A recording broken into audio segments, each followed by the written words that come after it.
S'endetter pour mieux s'enrichir. Alors, Dominique, c'est quoi une mauvaise dette? Alors une mauvaise dette, très clairement, c'est une dette qui ne sert qu'à dépenser de l'argent. Par exemple, je veux partir en vacances, j'ai pas d'argent, je vais faire un petit crédit. C'est possible, hein, faire des crédits de 2000 ou 3000 euros, on les trouve partout, tout le monde, sauf à cause, CTLM, on va faire la pub, je connais pas les autres d'ailleurs, Cofinoga, je sais pas si ça existe toujours, et même ta propre banque. Alors ta propre banque, je sais pas si tu vas la voir en disant j'ai besoin de 3000 euros pour partir en vacances, si elle va te les prêter. Mais elle va dire écoutez, on va vous faire un crédit revolving, un crédit renouvelable. Ça c'est une mauvaise dette parce que tout le monde est content, donc ouais, c'est pas grand chose, c'est facile à rembourser. Sauf que après on va cumuler avec la télé. Je vais acheter une nouvelle télé, 1000 euros, 2000 euros, une super télé. J'emprunte 2000 euros, je rembourse sur 20 mois ou 24 mois. Et donc à chaque fois ce sont des petites sommes qui s'ajoutent et au bout d'un moment on n'arrive plus à payer. Donc la mauvaise dette, c'est qu'on achète des choses qui ne sont que des dépenses, qui ne vont jamais nous rapporter de l'argent. Qui n'ont aucune valeur au final. Qui n'ont aucune valeur. Les vacances, une fois qu'elles sont passées, il reste plus rien, à part les souvenirs évidemment, mais il reste surtout un crédit à rembourser. Et encore. Donc ça c'est la mauvaise dette, parce que la mauvaise dette, je m'endette, je passe mon temps à rembourser un crédit et ça ne me rapporte rien. C'est du loisir et donc je m'appauvris. C'est une dette la mauvaise dette, c'est une dette qui m'appauvrit. Mais alors du coup, Kevin, une bonne dette, c'est quoi? Une bonne dette, en fait, c'est une dette qui va te permettre de t'enrichir avec principalement justement l'effet de levier qui est mis à disposition via les crédits immobiliers. Ceci, à mon sens, et je pense pour beaucoup de personnes, c'est de la bonne dette. Parce qu'avec un crédit immobilier, je vais vous prendre un exemple concret par rapport à mon activité. Si vous voulez, à chaque fois que je vais contracter un crédit à la banque, je m'enrichis. Pourquoi? Parce que je vais avoir une mensualité qui va être de X euros, prenons un exemple de 300 euros par mois, ou plutôt 500 à l'heure actuelle, ça va plutôt être, ça va être un peu plus cohérent. Je vais dégager à peu près 2000 euros de chiffre d'affaires sur un appartement et derrière je vais déduire toutes mes charges, etc. Et donc les charges qui comprend à ce moment-là le crédit immobilier et derrière il va me rester un cash flow positif de 1000 euros.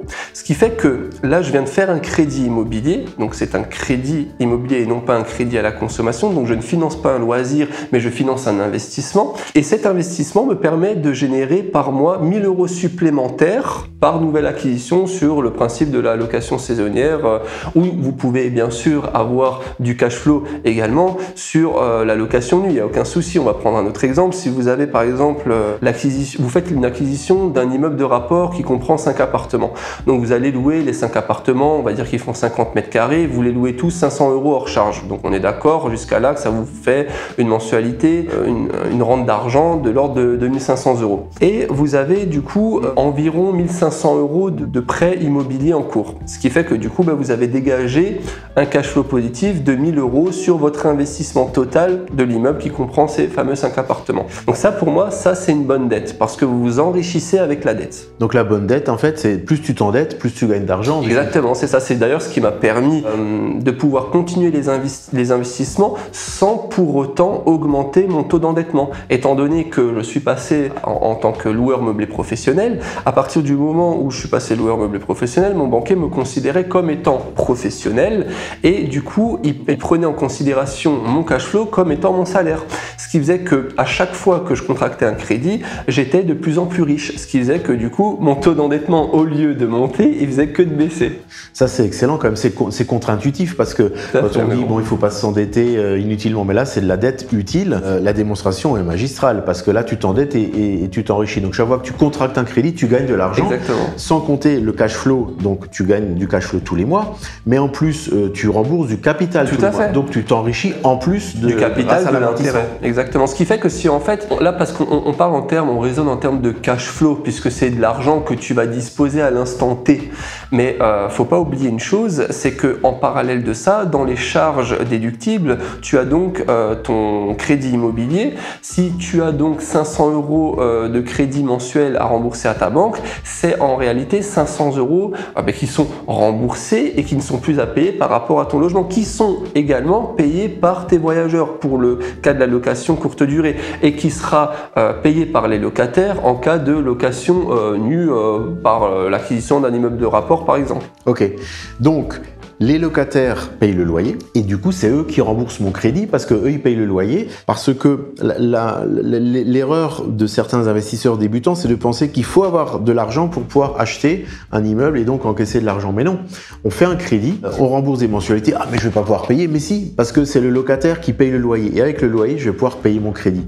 Et c'est une mécanique qui est familière aux investisseurs, qui ne l'est pas auprès de beaucoup de gens, parce que ceux qui s'endettent uniquement pour acheter leur résidence principale, du coup, n'ont que des échéances à rembourser. Ils remboursent tous les mois leur prêt sans avoir de rentrée d'argent en face. Sauf si dans leur résidence principale, mais ça reste une option, ils louent une chambre pour des voyageurs. Donc, du coup, c'est les locataires qui payent le loyer, qui sert à payer le crédit, et ça, c'est ce qui fait la bonne dette, et c'est ce qui fait que, du coup, on s'enrichit grâce au cash flow et grâce au remboursement du capital, donc qui s'appelle l'amortissement. Quel est le danger là-dedans de faire un crédit immobilier? Déjà, quand on fait un crédit immobilier pour acheter sa maison, comme résidence principale, on ne se pose pas la question du danger. On sait qu'on va devoir rembourser tous les mois, comme quand on paye un loyer soi-même quand on est locataire, on ne se pose pas la question. Et le banquier non plus, il dit vous achetez votre résidence principale, je vous fais un crédit. Et quand on fait un crédit pour acheter un bien, qui est un investissement immobilier dans lequel il va y avoir des locataires qui vont payer des loyers, le banquier dit « Ah oui, mais là, il y a un risque ».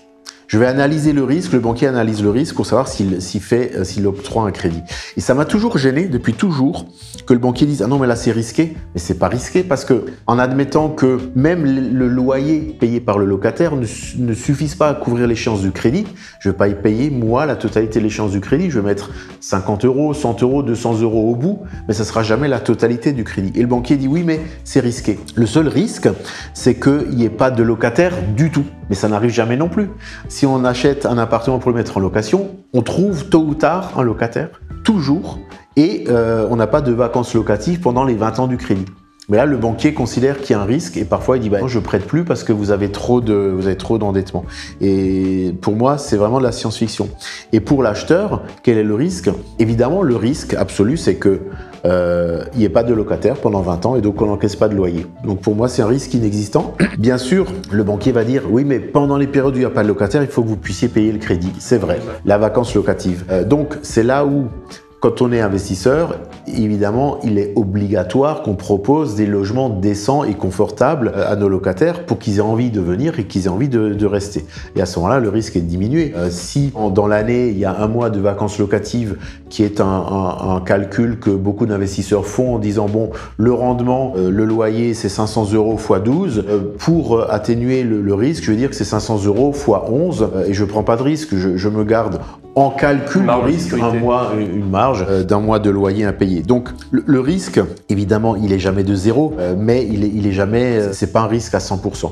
D'ailleurs, les banquiers eux-mêmes, dans leur calcul de risque, ne prennent pas en compte 100% des loyers encaissés. Si on dit j'encaisse 500 € de loyer par mois, ils vont prendre en compte, suivant les banques, dans la plupart des cas 70%, ils vont prendre un taux de risque de 30%. C'est-à-dire si j'encaisse 500 € de loyer par mois, eux vont considérer que j'encaisse 70% de 500, soit 350, et ils vont regarder si l'opération tient la route avec 70% du loyer, soit 350 € par mois. Et ils regardent si en remboursant, en encaissant 350 € par mois, ça rembourse le crédit ou s'il y a un petit différentiel. Pour pallier à ce risque, parce que évidemment là on prend un crédit, on parle de dette, bonne dette, mauvaise dette, ça c'est une bonne dette, on prend un crédit pour financer l'achat d'un investissement immobilier, mais il y a également quelques investisseurs parfois qui achètent au comptant. Dans quel cas est-ce que c'est intéressant de payer un bien au comptant? Disons que si demain j'étais amené à acheter un appartement en cash, ce serait vraiment parce qu'on a un prix attractif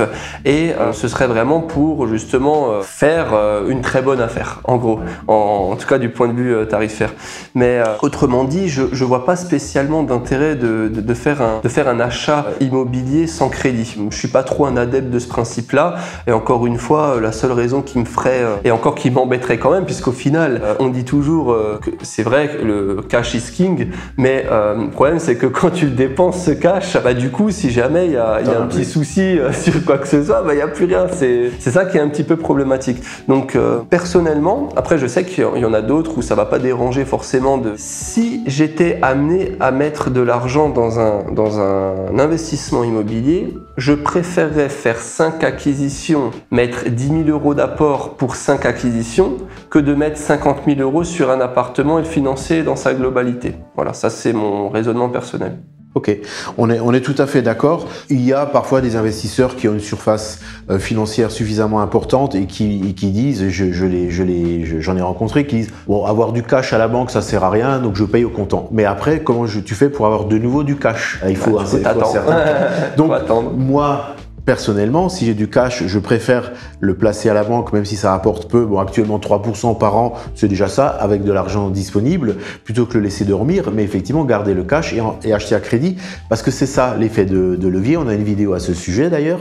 Et c'est l'intérêt, c'est que en achetant avec le crédit, on n'a même pas besoin d'avoir de cash au départ, donc gardons le cash. C'est le crédit qui va financer le bien et c'est les locataires qui vont payer les loyers, qui vont permettre de rembourser le crédit.